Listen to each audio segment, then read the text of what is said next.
예, 오늘 말씀의 제목 함께 읽어볼까요? 말씀의 제목 함께 한번 띄워주시면 함께 읽겠습니다. 시작. 생수의 강이 흐르는 삶. 네. 오늘은 무슨 주일일까요? 주보에 나오죠? 성령 강림 주일. 왜 성령 강림 주일일까요? 아, 네. 괜찮아요. 몰라도. 그걸 말하기 위해서 너무 고마워요. 네. 성령 강림 주일은 성령님이 오셨다라는, 그렇잖아요. 그럼 성경이 기반이 되니까 우리가 부활주일이 언제였죠? 모르죠. 그렇죠? 4월 5일이었습니다. 부활주일. 그로부터 7주가 지났습니다. 벌써. 네. 7 곱하기 7은 몇이죠? 7 곱하기 네. 괜찮아요. 네. 7 곱하기 7은 49인데요. 예수님이 부활하시고 40일 동안 제자들과 함께 하시고 네. 약속하신 게 있어요. 하늘로 올라가시면서 성령님 보내주시겠다고 약속하셨거든요. 그래서 오순절 성령님의 역사 들어봤죠? 50일이 지난 오늘이 바로 성령 강림 주일입니다. 부활주일로부터 7주가 지난 오늘이 성령 강림 주일입니다. 오늘 그 날인데 특별히 요한복음 말씀에서 예수님이 어떻게 말씀하시는지 한번 살펴보도록 하겠습니다. 명절 끝날인데 목마른 자들에 향한 외침이 나옵니다. 사랑하는 성도 여러분, 오늘 성령 강림 주일 오후 예배 참 잘 나오셨습니다. 우리 아이들의 찬양도 너무나 기쁘고 성령 강림 주일이 부활주일부터 7주 뒤구나라는 것도 함께 나눴고요. 이 자리에 오시기까지 어떤 목마름을 혹시 가지고 오셨습니까? 누구나 목마릅니다. 네. 앞에서 설교하다가도요, 이렇게 목이 마른 물을 마시게 되기도 하고요. 조금 지나면 길을 걷다 운동해도 이렇게 목이 마릅니다. 우리 인생도 그렇죠. 성공하면 무언가 손에 쥐고 나면 이 갈증이 풀릴 것 같은데 그것을 믿고 분주하게 열심히 달려가는데요. 좋은 자리에 오르고 더 많이 가지시고요. 자녀가 잘 되면 그제야 마음이 채워질 거라고 생각하고 열심히 달려갑니다. 그런데 막상 그것이 손에 쥐어지면 잠시는 기뻐요. 우리 아들이 잘 됐구나. 우리 자녀가 잘 됐구나. 이것을 주심에 감사하다. 새 집에 가시면 처음에 기쁘죠. 새 집에 갔으니까. 새로운 자동차를 사셔도 기뻐요. 새 차가 생겼으니까. 근데 그걸 잠시 기쁠 뿐이고요. 또 다른 목마름이 찾아옵니다. 채우고 또 채워도 가시지 않는 영혼의 깊은 목마름이 누구나 안고 살아가는 것이 저희들의 모습입니다. 바로 그 목마름을 향해서 오늘 본문에서 예수님은 가장 파격적인 초대를 던져주고 계십니다. 배경은 초막절입니다. 초막절. 이스라엘 백성들이 광야에서 지내던 그 시절을 기억하며 지내는 절기인데요. 가장 큰 축제이기도 합니다. 7일 동안 제사장들이요 실로암 못에 가서 금 주전자로 물을 길어 와서요 성전 제단 옆 은그릇에 붓는 행동을 합니다. 그때 이사야 12장 3절 말씀을 찬양하며 나가죠. 말씀 한번 띄워주시면 함께 읽어볼까요? 시작. 그러므로 너희가 기쁨으로 구원의 우물들에서 물을 기르리로다 라고 이 말씀을 부르면서 7일 동안 제사장이 실로암 못에서 금주전자에 물을 담아와서 성전 제단 옆 은 그릇에 부으면서 이 찬양을 불렀습니다. 물 깃는 의식에서 이런 행동을 하는 이유가 있겠죠. 두 가지 의미가 있었습니다. 하나는 과거를 기억하는, 옛날 일을 기억하는 거예요. 옛날 일. 광야에서 마실 물이 없어서 죽게 되었을 때 하나님이 반석에서 물을 내어 그들을 살려주셨던 그 은혜를 기억하자라는 겁니다. 출애굽반 이후에 우리는 죽을 수밖에 없었던 이들인데 물이 없어 죽게 되었을 때 반석에서 물을 내주신 하나님의 은혜를 기억하자. 또 다른 하나는 앞으로 미래에 대한 것을 바라는 내용이 담겨져 있습니다. 내년에도 적당하게, 많이 내리면 안 되고요. 적당하게 때를 따라 비를 내려주셔서 잘 추수할 수 있도록 도와주세요라는 간구가 담겨져 있는 게 초막절입니다. 그러니까 지나간 은혜를 기억하고 다가올 은혜를 구하는 아름다운 축제가 초막절 축제입니다. 그런데 이렇게 화려한 의식과 축제 가운데는 한 가지 한계가 있었죠. 뭘까요? 매년 똑같이 반복해야 했다는 겁니다. 매년 똑같이 제사장이 일주일 동안 실로암 못에서 금 주전자에 물을 길러와서 성전 옆 은 그릇에 붓는, 늘 그렇게 해왔다라는 거죠. 종교적인 예식과 축제가 한창이었지만 백성들의 영적 갈증은 여전히 그 의식 안에 갇혀져 있었고 풀리지 않고 있었다라는 겁니다. 물을 길어 붓는 동작은 해마다 되풀이 되었지만 그 동작이 정작 백성들의 마른 영혼을 적셔주지는 못했다라는 것을 보게 됩니다. 그리고 명절 마지막 날 8일째 되는 큰 날이 왔습니다. 이날은 물 기는 의식을 행하지 않고요. 대신 희생 제물을 하나님 앞에 드렸습니다. 물을 붓는 소리가 그쳤겠죠. 이제 더 이상 물을 붓는 소리가 들리지 않고요. 제단의 제사만 남은 그 정적의 순간 예수님은 일어나셔서 큰 소리로 외치고 계십니다. 말씀을 띄워줘 보실까요? 함께 읽어볼까요? 시작. 누구든지 목마르거든 내게로 와서 마시라. 주님은 그동안 백성들을 향해 물 길어오는 의식을 가리켰던 실제가, 그렇게 했던 모든 것들이 누구를 가리키고 있다라고 말씀하실까요? 자신임을 선포하고 계십니다. 광야에서 반석의 물로 백성들을 살리셨던 그 하나님이 이제 예수 그리스도로 그들 앞에 서 계셨음을 선포하고 계십니다. 오늘 성령 강림주의를 맞아서 이 말씀이 저희들에게 묻습니다. 우리는 여전히 종교적 의식의 물컵을 붙잡고 있는지 아니면 생수의 근원 대신 예수님께로 나아가고 있는지 묻고 계십니다. 주님께서 약속하신 그 생수의 강이 무엇인지, 또 그 강물이 우리 안에서 어떤 일을 일으키실지 한번 더 깊이 살펴보도록 하겠습니다. 생수의 강이 흐르는 원리와 축복에 대해서 함께 나누고자 하는데요. 첫 번째로는 예수님은 참된 성전이시다라는 것을 고백하십니다. 예수님이 말씀하시죠. 내게로 와서 마시라라고 외치셨을 때 그 말씀은 그냥 나온 말씀이 아니었다라는 거죠. 오랫동안 기억됐던 구약의 약속을 이루신 말씀입니다. 선지자 에스겔을 기억하시죠? 에스겔. 네. 사팔뜨기 에스겔. 네, 사팔뜨기 에스겔. 에스겔은 48장이기 때문에 사팔뜨기 에스겔인데, 그 에스겔 선지자가 환상을 보게 되죠. 성전 문지방 밑에서 물이 흘러나오는 환상을 그가 보게 됩니다. 물은 흐를수록 깊어졌습니다. 천사가 줄을 잡고 거리를 재며 나아갈 때마다 처음에는 발목이 찼고요, 그 다음에는 무릎이 찼고요, 그 다음에 허리가 찼고요, 마침내는 사람이 건널 수 없어 헤엄을 쳐야 되는 큰 강이 되게 하셨습니다. 그 다음에 그 강물이 흘러가는 것마다 신기한 것은 죽었던 것이 살아나는 역사가 일어났습니다. 강 좌우편에는 물이 흘러넘치니까 나무가 무성히 자라고요, 생명이 살 수 없었던 사해바다, 죽은 바다까지도 그 생명의 생수가 닿자마자 죽은 바다가 살아나고 거기서 물고기가 번성했던 놀라운 기적을 체험하게 됩니다. 예수님은 바로 그 환상의 실체가 자신임을 말씀해주고 계십니다. 이제 그 생명이 흘러나오는 성전이 예루살렘의 그 건물이 아니라 예수님 자신이시라는 것을 백성들 앞에서 선포하고 계십니다. 성전에서 물이 흘러나와 모든 것을 살리셨듯이 예수님께 나아가는 사람만이 참 생명을 얻는 줄로 믿습니다. 사랑하는 여러분, 여기서 한 가지를 꼭 붙잡으십시오. 이 생수는 멀리서 구경하는 사람들에게는 주어지지 않습니다. 예수님을 믿고 예수님과 인격적으로 사귀면서 예수님과 하나로 연결된 사람에게만 주어진 복인 줄로 믿습니다. 예수님은 단순히 물을 주시는 분이 아니라 생수 근원 그 자체가 되셨다라고 말씀하십니다. 우리의 신앙은 예수님에 대해 아는 것에서 멈추지 마시고 그분과 깊이 연결되는 데까지 나아가야 될 줄로 믿습니다. 오늘 오전 예배 때 목사님 설교하셨잖아요. 양육에 대해서 설교하시면서 전인적인 이제 양육에 대해서 말씀하셨는데, 그런 훈련 과정을 통해서 이렇게 될 줄로 믿습니다. 기대하십시오. 네. 아, 또 뭐 새로운 거 나오겠지. 나는 그래, 한번 해볼까? 이렇게 활짝 뛰지 마시고 적극적으로 참여하셔서 은혜를 사모하시는 가운데 내가 아는 거라고 할지라도 그 자리를 사모하여 나아갈 때 하나님께서 더 큰 복을 더해 주실 줄로 믿습니다. 적극적으로 행하여 보십시오. 네. 다른 사람이 하겠지가 아니라 내가 해야지. 네. 나이에 상관없이 내가 해야지 붙들고 나아가실 때 그런 은혜를 더해 주실 줄 믿습니다. 이제 그 생수는 우리 안에 오시는 성령님임을 말씀하십니다. 예수님이 약속하셨던 이 생수가 구체적으로 무엇일까요? 본문은 친절하게 설명해 주십니다. 생수는 장차 믿을 사람들이 받을 성령님이십니다. 성령은 예수님께서 십자가와 부활을 통해 영광을 받으신 후에 우리에게 주어진 가장 큰 선물임을 말씀해 주고 계십니다.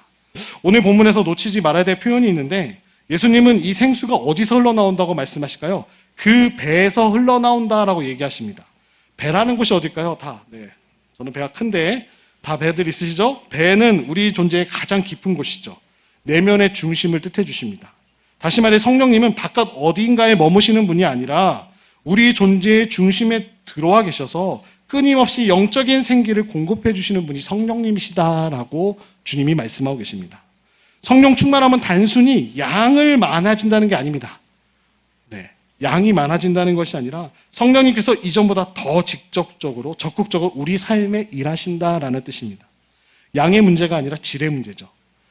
한 가지 그림을 한번 상상해 보십시오. 우물이나 샘은 퍼내지 않고 가만히 두면 물이 고이고 흐려지게 됩니다. 우물을 생각해 보시면. 근데 우물이라는 것이 자꾸 퍼내면 어떻게 될까요? 새 물이 솟아나와서 더 맑아집니다. 그냥 두면 썩어지겠지만 계속 우물을 퍼내면 새로운 물이 계속 솟아나와서 맑아지는 거죠. 성령님도 그렇다라는 거죠. 우리가 가두어두는 분이 아니라 흘려보낼수록 더 새롭게 솟아나는 생수의 근원이 우리 성령님이신 줄로 믿습니다. 우리가 이 사실을 그럼 삶 속에서 어떻게 할까요? 우리의 일상에서 성령님이 역사하시는 사건은 어떻게 할까요? 성령님의 역사가 1년에 한 번 특별한 절기, 성령 강림주일에만 성령님이 역사하신다라고 말하지 않습니다. 매일 우리 존재 안에서 누리는 실제적인 경험이 되어야 될 줄로 믿습니다. 성령님께서 지금 내 안에 거하시며 나를 다스리신다라는 사실을 신뢰하며 나가실 때 우리는 내 힘으로 무언가 이루려 하는 조급함을 내려놓고 주님의 인도하심에 온전히 순종할 수 있게 해주신다라고 말씀하시죠. 아침에 눈을 뜨는 순간부터 우리는 혼자가 아님을 말씀하십니다. 생수의 근원이 우리 안에 계신 줄로 믿습니다. 이제 그 생수가 새 창조와 섬김의 삶으로 나타나게 됩니다. 성령님이 우리 안에 오시면 어떤 일이 일어날까요?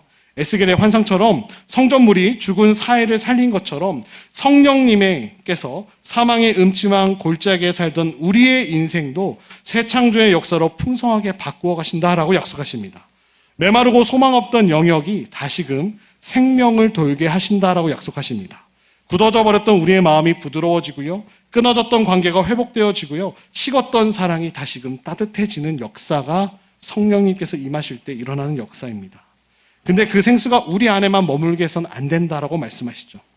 두 바다 이야기가 있습니다. 이스라엘에 두 개의 큰 호수와 같은 바다가 있는데 하나는 사해죠. 사해는 다 들어보셨죠? 물을 받기만 하고 어디든 흘려보내지 않습니다. 모으기만 합니다. 그래서 죽은 바다가 됐습니다. 반면 갈릴리 호수, 갈릴리 바다라고 부를 정도로 큰데요. 받은 물을 다시 아래금 흘려보냅니다. 그리고 물고기가 살고 생명이 넘치게 되죠. 같은 물을 받았음에도 한쪽은 가두어주고 죽었고 한쪽은 흘려보내며 살리고 있습니다. 우리가 받은 성령님의 생수도 마찬가지죠. 내 안에 가두면 고인 웅덩이가 되겠지만 흘려보내면 세상을 살리는 강물이 될 줄로 믿습니다. 성경은 이 두 길을 분명하게 말씀하시는데 또 대표적인 구약의 인물이 삼손이 있었죠. 삼손 들어봤죠? 네, 삼손은 들어봤을 거예요. 삼손을 떠올려 보세요. 삼손은 하나님의 영이 크게 임하셔서 놀라운 체험을 한 사람입니다. 호랑이가 아니라 사자의 입을 찢고요. 그 턱뼈를 돌려 낙타 턱뼈로 막 수많은 적군들을 물리치기도 하고요. 그러나 그는 그 능력을 자기 욕망을 채우는 도구로 사용했다라는 거죠. 하나님마저 자기 성공의 수단으로 삼았을 때 그 결과가 어땠을까요? 두 눈이 뽑히고 조롱을 당하고 심판받게 되었음을 저희들이 보게 됩니다. 참된 성령 충만은 반대죠. 성령님을 소유해서 나를 과시하는 것이 아니라 성령님으로 우리가 충분한 존재가 되어지는 겁니다. 성령님으로 충만한 사람은 더는 나만 생각하던 어린애와 같은 인생을 머물리지 않고요. 주변의 약한 자들을 돌아보는 성숙한 인생으로 변화되는 것을 말씀하십니다. 그러면 우리는 무엇을 날마다 점검하면서 살아가야 될까요? 날마다 말씀의 거울 앞에 서시기를 축복합니다. 우리가 흔히 세상의 기준과 다른 사람의 비교라는 거울 앞에 우리 자신을 비춰주게 됩니다.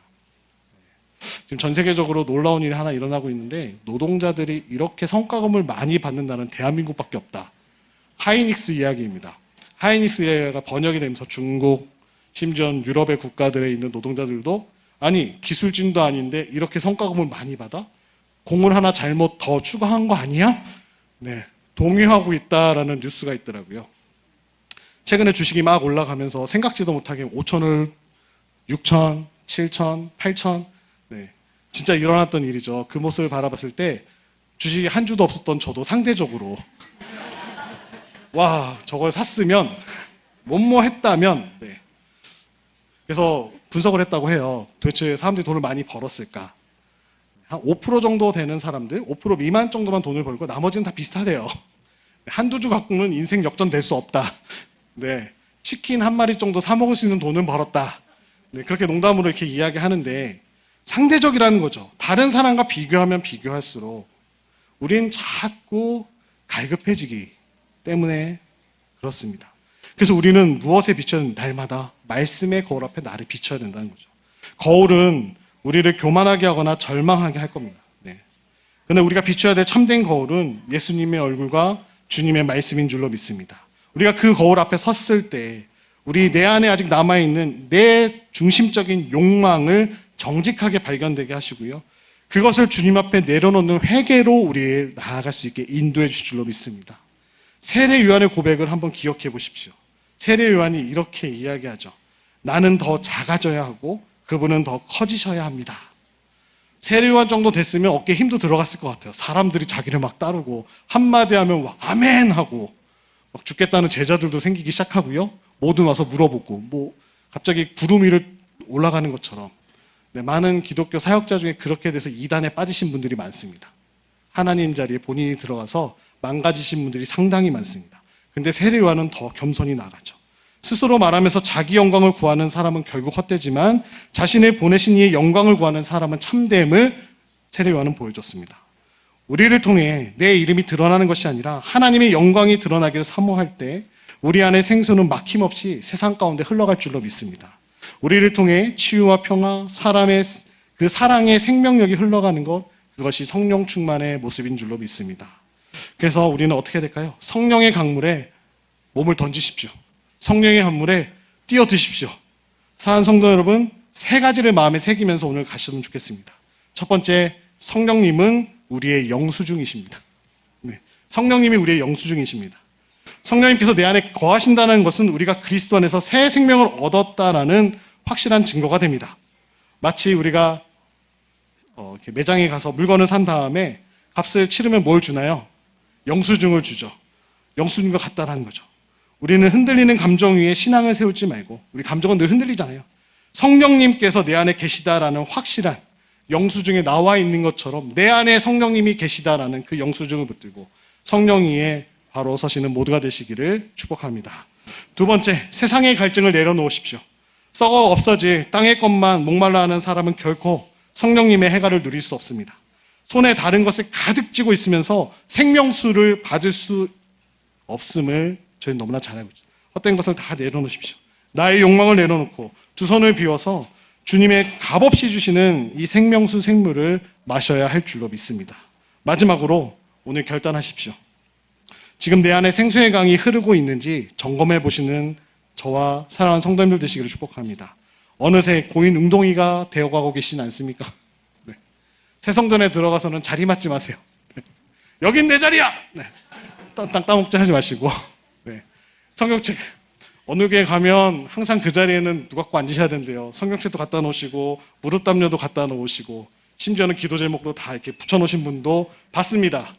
저희 교회 아니고요. 다른 교회에서 봤습니다. 네, 맞습니다. 스스로 점검하십시오.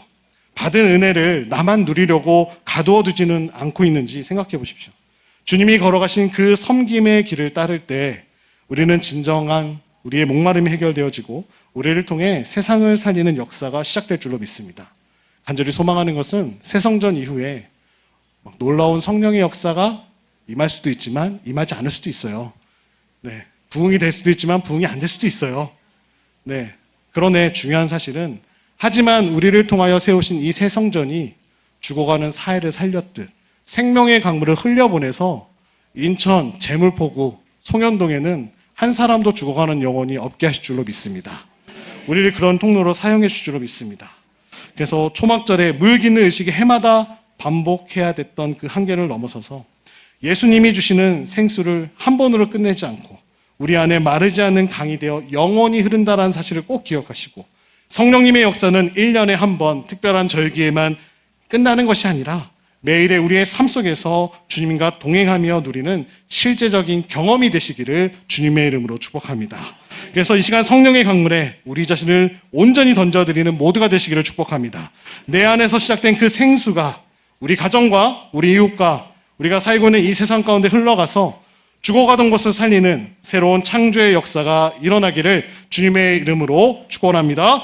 이 시간 함께 찬양하며 나아가기 원하는데요. 목마른 사슴 함께 찬양하며 함께 기도하겠습니다.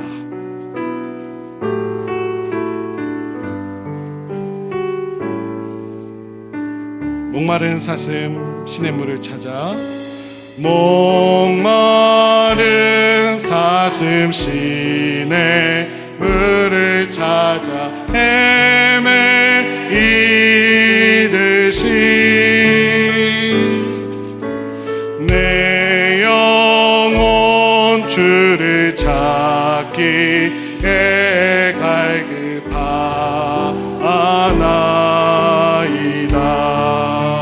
주님만이 나의 힘 나의 방패 나의 참 소망 나의 몸 정성 다 바쳐서 주님 경배함 2절로 고백합니다.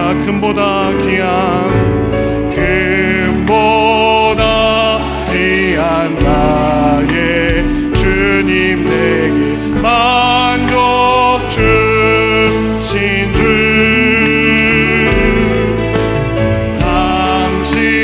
당신만이 나의 기쁨 또한 나의 참 보배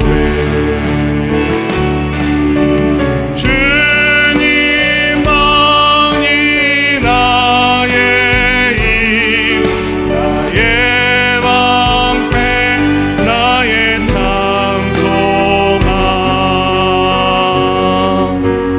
나의 몸 정성 다 바쳐서 주님 경배함 주님만이 나의 힘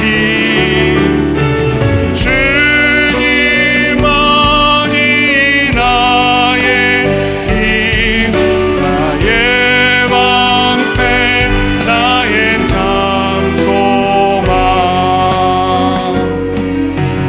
나의 몸 정성 다 바쳐서 주님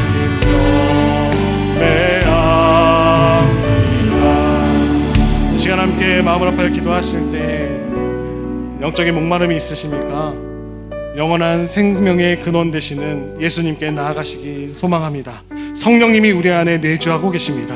생명의 양수를 날마다 붙들고 나아갈 때 우리의 삶 가운데 하나님 이 해결되지 않은 목마름을 주님 말씀 앞에 날마다 비추어 보며 하나님 채워 주옵소서 은혜를 더하여 달라고 시간 주여 한번 부르고 합심하여 기도하십니다. 주여